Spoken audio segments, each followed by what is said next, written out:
Innal hamdalillah nahmaduhu wa nasta'inuhu wa nastaghfiruh wa na'udzu billahi min shururi anfusina wa min sayyiati a'malina man yahdihillahu fala mudilla lahu wa man yudlil fala hadiya lahu wa asyhadu an la ilaha illallah wahdahu la syarika lahu wa asyhadu anna Muhammadan abduhu wa rasuluh alladzi la nabiyya ba'dahu amma ba'du.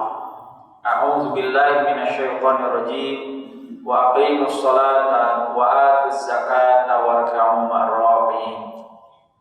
Ikhwatiman rahimakumullah, sahabat Al-Ikhlas Media, Masjid Al-Ikhlas Paledang yang dirahmati oleh Allah Subhanahu wa taala. Alhamdulillah, dengan nikmat dari Allah kita semua bisa berjumpa kembali dalam acara kajian keilmuan untuk memanfaatkan dan mempergunakan nikmat dari Allah yang masih diterima oleh kita semua, yaitu bisa digunakan untuk beribadah kepada Allah melalui salah satu kegiatannya thalabul ilmi, kajian keilmuan ini.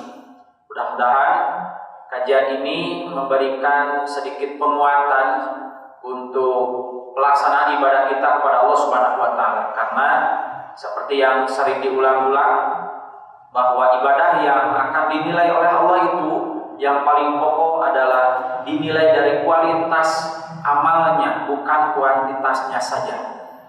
Dan hal yang bisa meningkatkan kualitas amal itu adalah ilmu. Maka jika kita ingin berkualitas ilmunya atau berkualitas ibadahnya, maka perkuatlah ilmunya.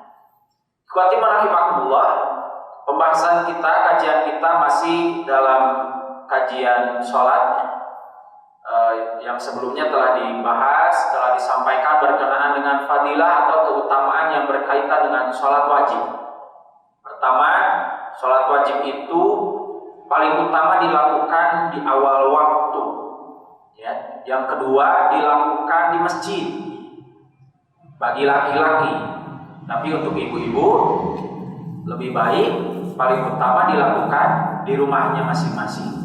Kemudian sholat wajib itu paling utama dilakukan dengan berjamaah. Oleh karena itu, maka keutamaan-keutamaan tersebut maka harus kita jaga, harus kita pelihara. Kenapa?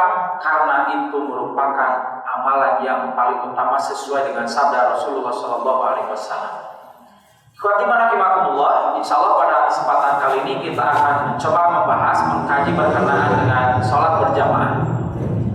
Apa yang disebut dengan sholat berjamaah? Seperti hanya dilihat dari segi bahasanya, yang disebut dengan berjamaah itu atau al-jamaah itu adalah al-adadu katsiru minan nas, jumlah yang banyak dari beberapa orang. Artinya sholat berjamaah adalah sholat yang dilakukan oleh beberapa orang. Berapa banyak yang disebut dengan sholat berjamaah itu? Salah satunya berdasarkan riwayat Imam Al-Hakim, ya. Imam Hakim dalam Mustadraknya, juga Imam Al-Baihaqi. Rasulullah SAW bersabda, isnani fama fauqaha jama'atun. Dua orang atau lebih dari itu, itulah disebut dengan berjamaah. Artinya bisa disimpulkan yang disebut dengan sholat berjamaah itu adalah sholat yang dilakukan minimal oleh dua orang atau lebih, tentu saja lebih banyak nanti lebih baik sesuai dengan sabda Rasul. Ikhwatiman rahimakumullah, sholat berjamaah seperti hanya telah disampaikan pada pembahasan sebelumnya, salah satu ayat yang memerintahkan kita untuk sholat berjamaah bisa dilihat dalam surah Al-Baqarah ayat ke-43. Dan tadi di mukadimah dibacakan, sholatul jamaati atau wa aqimus sholata, dan dirikanlah oleh kalian sholat, wa atuz zakata, dan tunaikan zakat, warka'u, dan ruku'lah ma'ar-raki'in, bersama orang-orang yang ruku'. Ayat ini menjadi perintah salah satunya untuk kita melaksanakan sholat bersama-sama atau disebut dengan sholat berjamaah. Ikhwatiman rahimakumullah, jadi dari segi minimalnya dua orang, perintahnya salah satunya dalam surah Al-Baqarah ayat 43 tadi. Nah, ikhwatiman rahimakumullah, lalu bagaimana posisi ketika kita melaksanakan sholat berjamaah itu sendiri? Nah, nanti kita akan coba untuk menjelaskan tentang hal itu. Sebelum ke sana, ada salah satu hadis yang tentu patut kita cermati bersama. Ini hadis diriwayatkan oleh Imam Ibnu Hibban, ya. Kemudian juga Imam Hakim. Rasulullah Shallallahu Alaihi Wasallam bersabda, "Sholatul rajuli ma'ar rajuli." Salatnya seseorang bersama seorang. Jadi berdua. Salatnya seseorang dengan seseorang yang lain itu azka min sholatihi wahdah. Itu lebih baik.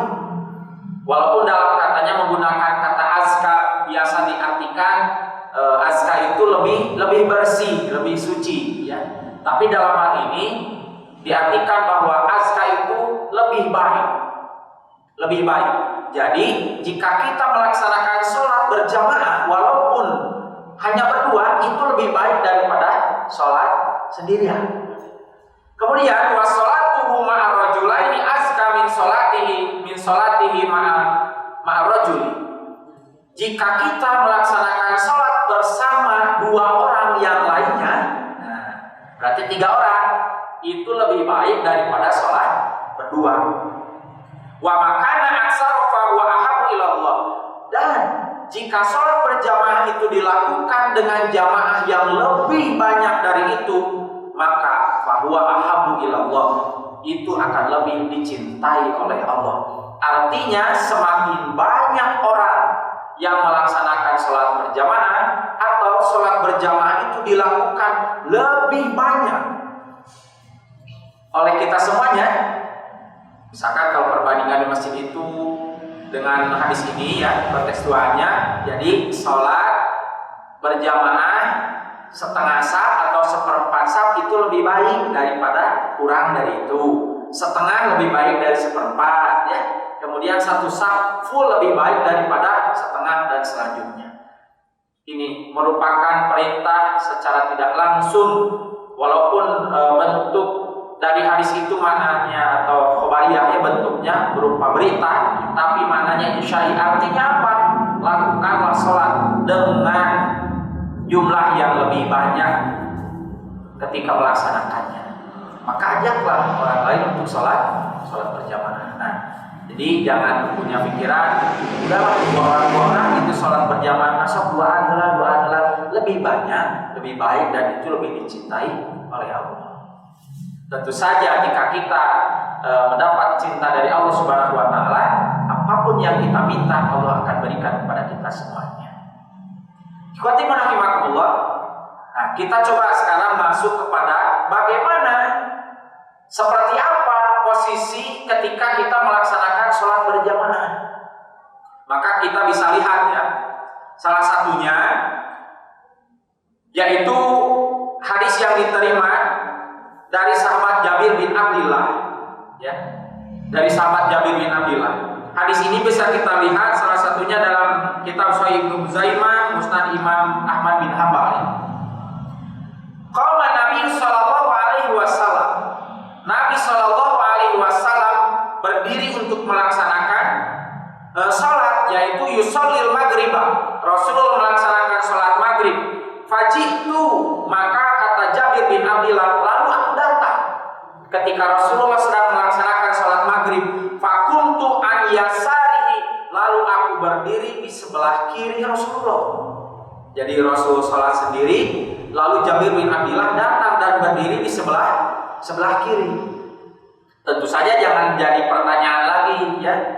Maksudnya jadi pertanyaan itu, apakah posisi Jabir itu agak belakang atau bersejajar dengan Rasul, cuman posisinya di sebelah kiri. Dengan kata fakuntu an yasarihi, lalu aku berdiri di sebelah kiri Rasul, maka itu posisinya dipastikan sejajar, ya. Tidak agak belakang, ya, tapi sejajar dengan Rasul. Ikhwati rahimakumullah. Lalu kata Jabir bin Abdullah, "Wanahani, Rasul melarangku waktu itu. Dan faja'alani an yaminihi, lalu Rasulullah memposisikan Jabir bin Abdullah ke sebelah kanannya." Kemudian ini menjadi hadis yang menjelaskan kepada kita semuanya, jika sholat berjamaah dilakukan oleh dua orang, maka posisi imam ada di sebelah kiri. Dalam hadis ini adalah Rasulullah yang menjadi imamnya dan Jabir bin Abdillah yang menjadi makmumnya, digeser dan ditempatkan oleh Rasulullah menjadi sebelah kanan. Jadi makmum posisinya ada di sebelah kanan. Akhir-akhir ini beberapa kali saya saksikan ya, di beberapa tempat ibadah, apakah itu di masjid ataupun di musola yang ada di tempat perbelanjaan, sering terlihat setelah selesai melaksanakan sholat berjamaah, sering terlihat ada orang yang melaksanakan sholat berjamaah itu dua orang, tapi yang anehnya posisinya itu imam ada di sebelah kanan, makmum sebelah kiri, tapi cenderung ke belakang. Jadi di belakang, posisinya belakang sebelah kiri. Padahal dari hadis ini dijelaskan, disebutkan yang disebut dengan imam itu posisinya ada di sebelah kiri dan makmum posisinya sebelah kanan. Dan jangan lupa juga dan tidak juga menjadi pertanyaan, kan nanti makmum itu posisinya yang paling utama di belakang. Tidak, berdasarkan hadis ini Jabir bin Abdillah itu digeser oleh Rasulullah yang asalnya sebelah kiri menjadi sebelah kanan. Bahkan dalam hadis yang lain disebutkan, ini kasusnya ketika Rasulullah sholat malam dan Ibnu Abbas waktu itu pernah ikut sholat dengan Rasulullah di waktu malam, sholat malam. Sama seperti halnya Jabir, yaitu Ibnu Abbas berdiri di sebelah kiri, oleh Rasulullah dipindahkan dengan cara, mohon maaf ini berdasarkan dalilnya, kuping ya, telinga Ibnu Abbas itu dipegang oleh Rasulullah, lalu digeser, diputar dan dipindahkan ke sebelah kanan. Tapi itu digoengkeun ya, kalau ulah dikitukeun budak salah terus digoengkeun, pasti digoengkeun ya.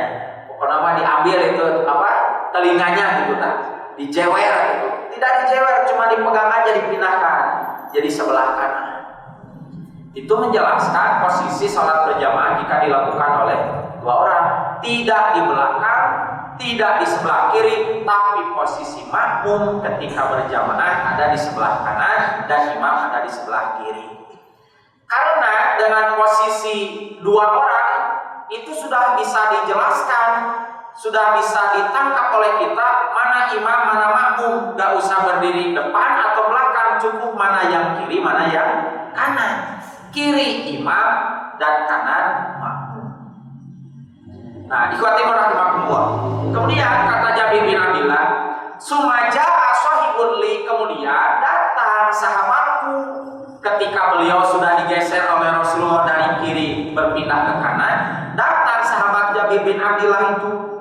Kemudian fasofakna khalfahu, lalu kami berdiri atau kami membuat saf di belakang Rasulullah. Nah, jika ada teman ya yang datang atau istilahnya masbuk menyusul sholat berjamaah karena ketinggalan, maka orang yang ada di sebelah kanan itu diberi isyarat untuk membentuk saf di belakang. Artinya apa? Posisi makmum ketika sholat berjamaah di belakang apabila makmumnya lebih dari satu orang. Kita itu ada yang memang sholat berjamaah berdua, imamnya di depan, makmumnya di belakang. Padahal sesuai dengan hadisnya, posisi makmum di belakang itu jika lebih dari satu orang. Kemudian ikhwati rahimakumullah, seperti apa posisi imam dan makmum itu urutannya ternyata dijelaskan juga dalam hadis ya. Pertama, Rasulullah SAW dalam hadis riwayat Imam Abu Daud bisa dilihat, wasitul imama wasadul kholala, kata Rasulullah, maka jadikanlah posisi imam itu di tengah-tengah ya, imam itu posisinya di tengah-tengah dan isilah kekosongan-kekosongan yang ada di saf. Artinya jika misalkan ini ada 3 orang yang melaksanakan sholat berjamaah, tentu saja yang 2 orang menjadi makmum, dan posisi imam itu ada di depan, di tengah-tengah makmum. Artinya kalau seperti ini, nah imam itu ada di depan dan posisinya di tengah-tengah. Ya, kalau makmumnya 3 berarti di antara atau posisinya sejajar dengan makmum yang di tengah. Seperti ini ya, makmumnya 3 dan imamnya di depan pas dengan orang yang atau makmum yang ada di tengah. Makanya ini penting untuk kita semua ketika melaksanakan sholat berjamaah di masjid. Posisi imam itu, kalau lebih kita mungkin pakai sajadah ya, sajadah imam itu posisikan tepat di tengah-tengah bangunan masjid itu. Dari jarak kanan dan kiri itu kalau bisa memang pas di tengah-tengahnya. Dan ketika membuat saf berjamaah, maka perhatikanlah posisi imam itu menjadi patokannya. Lihat dulu, kalau misalkan satu saf tidak penuh itu, coba lihat sebelah kiri atau sebelah kanannya itu diseimbangkan, maka ini sesuai dengan perintah Rasulullah, yaitu wasfitul imam. Jadikanlah imam di tengah-tengah dan isilah kekosongan-kekosongan yang ada di saf itu. Kemudian di khotimah rahimakumullah, jika kita memperhatikan hadis yang lain, terutama pelaksanaan sholat yang dilakukan oleh kaum hawa atau ibu-ibu, juga posisinya sama ya, karena Rasulullah jadi contoh bagi seluruh kaum muslimin, baik itu laki-laki dan perempuan.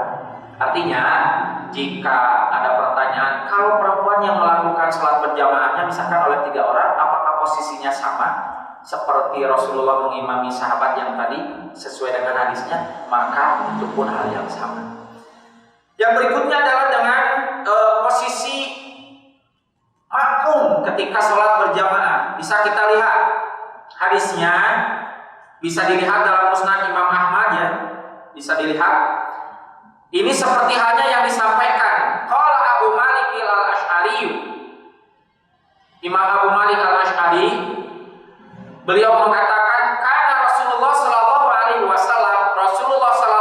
wasallam terbukti, yaitu wa yaj'alur rijala qudamal gilman. Rasul mendahulukan, memposisikan saf orang dewasa itu di depan safnya anak-anak. Kita sering nih menjadi satu problema penempatan anak-anak jika ikut sholat berjamaah. Rasulullah menjadikan saf orang dewasa itu di depan saf anak-anak. Ya. Kemudian wal ilmana khalfahum, dan anak-anak ditempatkan di belakang. Artinya hadis ini menjadi isyarat posisi saf ketika berjamaah itu dahulukan di depan adalah orang dewasa. Ya, orang dewasa. Kan kalau disebut disebut dewasa itu tentu saja orang yang sudah mukallaf atau orang yang sudah muhtalim ya, sudah datang tanda kedewasaannya, sudah punya tanggung jawab ibadah kepada Allah Subhanahu wa taala secara mandiri. Ini disyaratkan dalam hadis ini hanya menempatkan mana laki-laki yang sudah mukallaf, mana anak laki-laki yang masih kecil gitu, belum dewasa. Tapi jangan juga disimpulkan berdasarkan hadis ini, oh berarti anu kolot atau kudu panghareupna, aya nu kolot teh kaberangan mah nya teu atuh. Pokoknya yang jadi patokannya adalah orang yang sudah ihtilam, orang yang sudah mukallaf, maka ditempatkan safnya di depan. Silahkan berlomba-lomba bagi yang sudah dewasa begitu, yang sudah ihtilam atau sudah mukallaf. Nah di kita sering jadi problem ya. Lamun aya barudak milu sholat berjamaah, budak leutik keneh mah can boga kewajiban ibadah ka Allah, ngiring sholat dan diajak oleh orang tuanya supaya belajar sholat berjamaah, sok diselap-selapkeun. Ya, di sela-sela orang dewasa itu suka disisipi anak-anak gitu. Sok diajarkeun. Bolehkah seperti itu? Boleh jika memang yang hadirnya atau makmum yang akan melaksanakan sholat berjamaah itu tidak penuh satu saf. Jadi lamun sapna kosong kene tapi barudak aya, mana mungkin misalkan posisi orang dewasa di depan, sap pertamanya belum penuh, anak-anak ada disuruh di belakang. Makanya kita sering mengajak anak-anak itu disimpan di antara orang dewasa. Tapi jika makmumnya itu jumlahnya bisa memenuhi satu saf secara full begitu, maka hadis ini memberikan tuntunan bimbingan kepada kita, wayahna mudah mah safna teh ditungkang.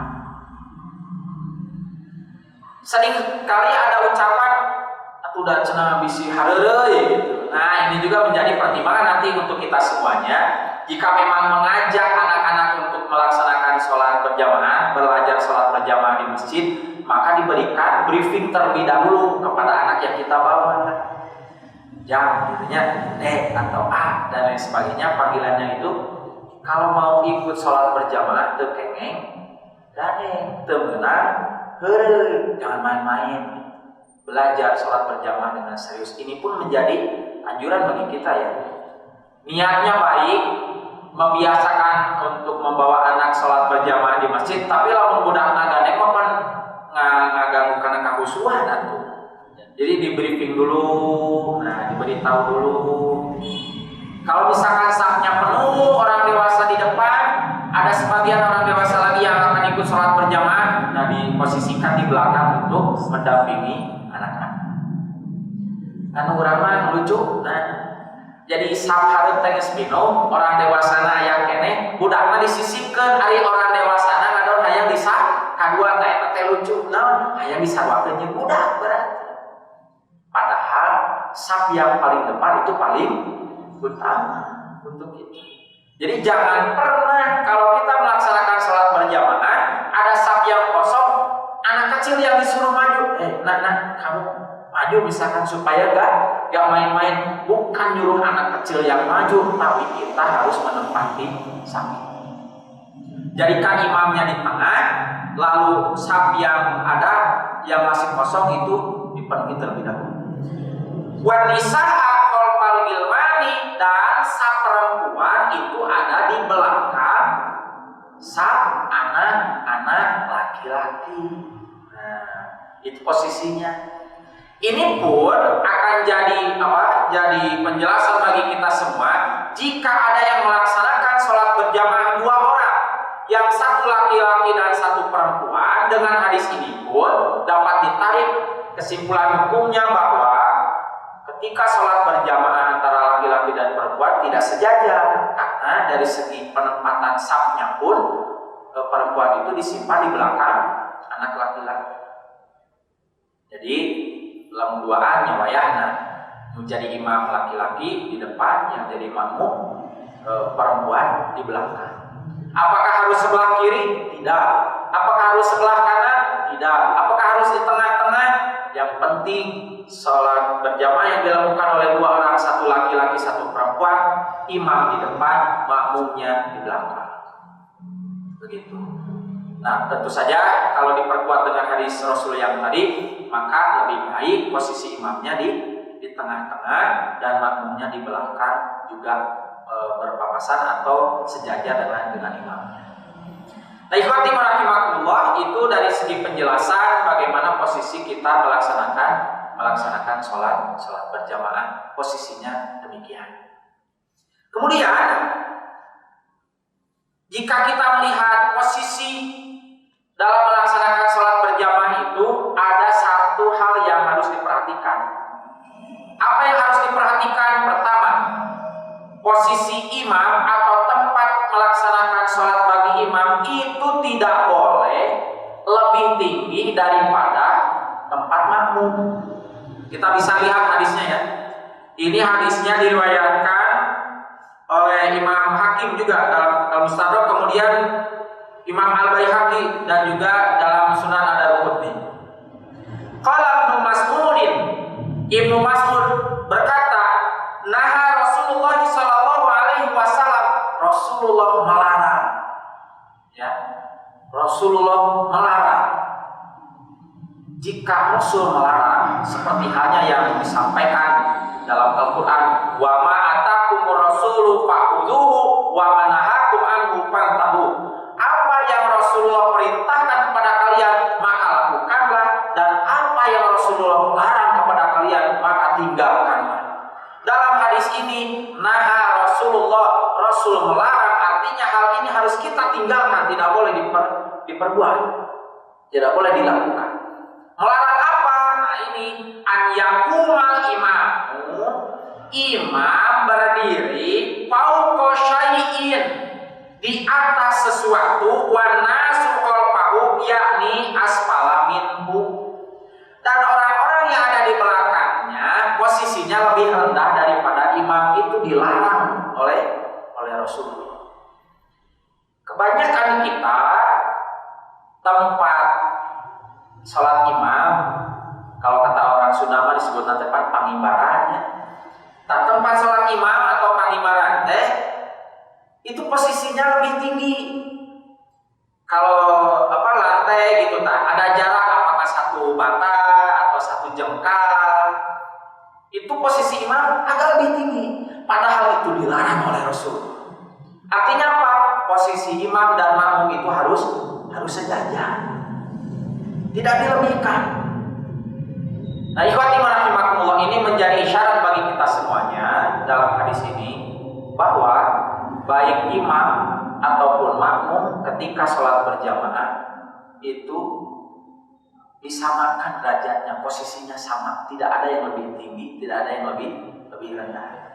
Kecuali memang tempatnya alami gitu, misalkan ya, alami itu ketika kita melakukan sholat berjamaah di tempat atau di luar, apakah di hutan atau di ladang, yang memang kebetulan posisi tanahnya itu lebih tinggi pas tempat sholat imam dan posisi makmumnya lebih rendah. Kalau disengaja itu tidak boleh ya. Ini pun menjadi hal yang harus diperhatikan oleh kita semuanya. Tadi posisinya berapa orang, kemudian posisi makmumnya di mana, dan ini yang harus diperhatikan. Ini adalah larangan dari Rasul. Ada ya bisiku Rasul di carek kurang teh pada dong. Ongkohna nyebutkeun cinta ka Rasulullah teh. Ya Rasulullah, ya Habibullah, wah disanjung-sanjung. Tapi apa yang dilarang oleh Rasul justru kita lakukan.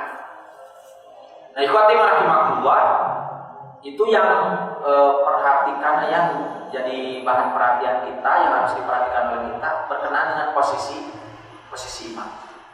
Samikeun lah nya, lamun karpetna kieu nya kieu sami. Dan jangan akal-akalan di kita itu kalau misalkan tempat imamnya itu sama, dari segi lantainya sama gitu ya, sejajar, sok diakalan. Diakalan teh kumaha? Makmum karpetna handap, imamah sajadahna rada kanal, eta ge pan sarua eta teh. Akal-akalan sarwakeun we gitu. Disamakan sejadahnya atau disebutnya karpetnya, ya sudah sama saja antara imam dan makmum, itu tidak ada perbedaan. Ya, ini menjadi hal yang harus diperhatikan oleh kita semuanya. Nah, ikhwati rahimakumullah, dan yang selebihnya insya Allah kita akan bahas di kajian yang berikutnya, karena nanti akan kita sama-sama membahas berkenaan dengan kewajiban imam, kewajiban makmum, juga kriteria siapa yang berhak untuk menjadi imam ketika melaksanakan sholat berjamaah. Mungkin demikian yang bisa disampaikan pada pembahasan kali ini. Pertama, diulang sebagai kesimpulannya, sholat berjamaah adalah sholat yang dilakukan oleh 2 orang atau lebih, ya, minimal oleh 2 orang. Jika 2 orangnya itu adalah laki-laki, maka yang menjadi imam posisinya sebelah kiri dan makmum sebelah kanan dengan posisi yang sejajar. Jika dilakukan oleh 2 orang perempuan, sama posisinya, imamnya sebelah kiri dan makmumnya sebelah kanan. Jika dilakukan oleh 2 orang, yang satu laki-laki dan satu perempuan, maka imamnya di depan dan makmumnya di belakang. Kemudian jika dilakukan lebih dari 2 orang, misalkan oleh laki-laki saja, maka posisi imamnya di depan, posisi makmumnya di belakang, dengan posisi imam harus ada atau berada di tengah-tengah makmum tersebut. Posisinya seperti itu. Kemudian jika dilakukan oleh 3 orang, yang 2 orang laki-laki dan 1 orang perempuan, maka yang 2 orang laki-laki posisinya sejajar, imamnya sebelah kiri, makmum sebelah kanan, dan makmum perempuannya ada di belakang. Posisi saf yang dicontohkan oleh Rasulullah SAW itu adalah orang yang dewasa terlebih dahulu, artinya orang yang sudah mukallaf, lalu disimpan saf di belakangnya anak-anak, ya. Kemudian saf perempuan disimpan paling belakang. Nah, ketika melaksanakan itu ada hal yang harus diperhatikan oleh kita semua. Pertama, saf itu harus penuh, artinya rapat dan tidak boleh ada kekosongan di antara saf itu. Kemudian yang harus jadi perhatian bagi kita semuanya, Rasulullah SAW melarang tempat imam lebih tinggi daripada tempat sholatnya makmum, sejajarkan. Karena apa yang dilarang oleh Rasul wajib untuk kita meninggalkannya. Demikian yang bisa disampaikan, mudah-mudahan ada guna dan manfaatnya, menjadi penguat ibadah kita kepada Allah Subhanahu wa taala. Mohon maaf atas segala kekurangannya, dan insyaallah kita lanjutkan di kajian kita berikutnya. Aqulu qouli hadza wa astaghfirullah li wa lakum. Wassalamualaikum warahmatullahi wabarakatuh.